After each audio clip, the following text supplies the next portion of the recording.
মানে একদম, বুঝতেই পারছো কতটা কি অনুভূতি আমাদের শুটিং করতে একদম। গিয়ে হয়েছে।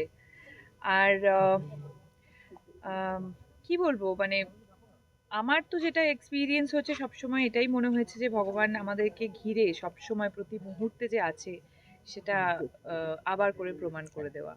এবং মহাপ্রভুর যে বাণী, আহ, শেষে যে ডায়লগটা দিয়ে শেষ হলো, আমি বাণীই বলবো, ডায়লগ বলবো না।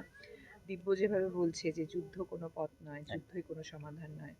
আমার মনে হয় সেটা এখন এই সময়ে দাঁড়িয়ে ভীষণ রেলিভেন্ট একটা কথা, ভীষণ রেলিভেন্ট একটা সাবজেক্ট।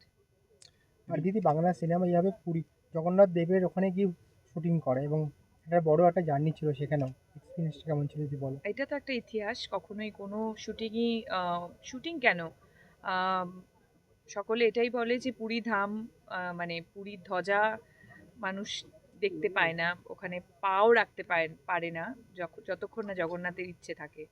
তো সেই জায়গায় আমরা মন্দিরে গিয়ে নিজেদের অভিনয় প্রদর্শন করতে পেরেছি, নিজেরা সকলে প্রত্যেকে। চ্যালেঞ্জেস থাকলে তবেই তো আনন্দ পাওয়া যায় এক একটা ক্যারেক্টারে। সো চ্যালেঞ্জেস অনেক ছিল, যেটা আপনি সিনেমা দেখলে বুঝতে পারবেন।